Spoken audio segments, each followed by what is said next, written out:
Local 4 News starts now with a breaking news alert. Breaking news here at 11 for the third day in a row and the fourth time in just 9 days. The United States has shot down an unidentified high-flying object. Thank you for joining us. I'm Pamela Osborne. Since we last joined you at 6, we've gotten new information on the takedown over Lake Huron. The Pentagon says the object shot down is likely the same object spotted earlier this week in Montana. President Biden made the call for a US F-16 fighter jet to take the object down.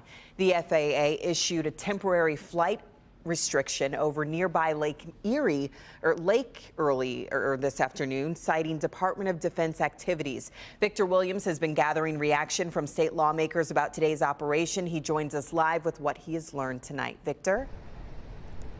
Yeah, Pam, well, it certainly seems like the eyes of the world are on Michigan right now, with both statewide leaders and nationwide leaders trying their best to get to the bottom of this.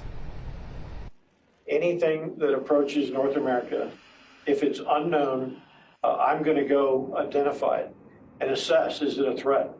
If it is a threat, I'll shoot it down. The Department of Defense discussing the fourth unidentified object to be shot down in the last 8 days. What we're seeing is very, very small objects that produce a very, very low radar cross section. Unlike the first object, which was identified as a PRC balloon from China, there's not too much known about these newer objects, where they come from or what they even do. The Department of Defense believes the object shot down over Lake Huron is the same one that was seen in the skies of Montana, but is not believed to be dangerous as of now. These most recent objects do not pose a kinetic military threat, but they're passed in proximity to sensitive DoD sites, and the altitude that they were flying could be a hazard to civilian aviation. Congressman John James, however, says a lot of this could have been done sooner. We can't wait until these objects are over our heartland, over Michigan, before we react to these things. I feel violated. I know the American people do as well. Congressman James says this also punctuates the need for air defense in Michigan and has his own theories as to what the objects are. Make no mistake about it. These are just test runs, literally trial balloons testing our vulnerability.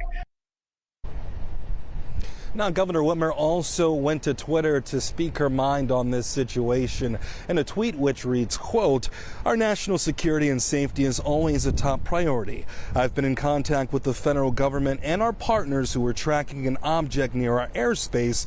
I'm glad to report it has been swiftly, safely, and securely taken down. The Michigan National Guard stands ready." Victor Williams, Local 4. All right, Victor, thank you. Stay with Local 4 and click on Detroit.com for continuing coverage. Be sure to wake up with us tomorrow morning for the newest developments on Local 4 News. That's starting at 4:30. Then later tomorrow morning on Local 4 Plus, we'll begin streaming a news briefing with Congresswoman Elissa Slotkin. Our Christy McDonald will anchor that coverage. Also breaking tonight, we've received several calls into our newsroom about a series of lights in the sky. Take a look at this photo from a viewer in Rochester. Witnesses say the long string of lights appear to be moving eastbound. We can confirm it's a string of Starlink satellites that were launched today from Florida.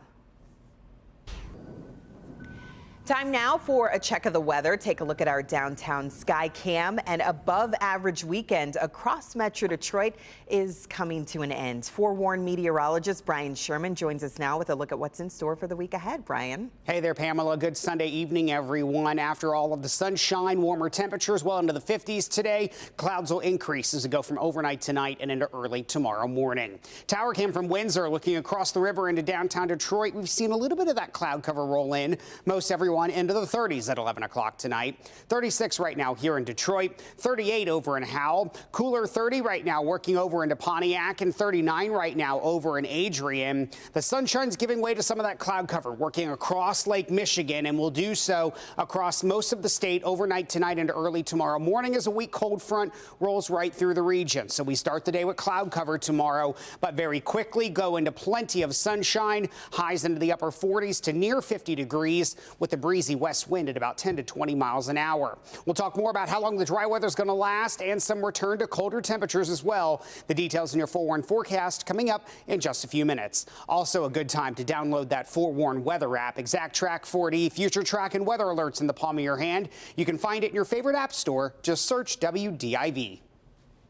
State police need your help finding a missing 3-year-old girl. Investigators say Zanaya Alexandria was reported missing after her father, 54-year-old Wardell Jones, did not follow a court order to surrender her to Child Protective Services. They say he's fully aware of that court order. We do know that she lives in Detroit. If you know where they are, you are asked to call police. A woman is hurt after being hit by an SUV in Taylor. Police got the call this afternoon for a crash at the intersection of Champaign and Pelham. Sources tell Local 4 the victim was in the crosswalk when she was hit. We're told the driver stopped at the scene. We're waiting for an update on her condition.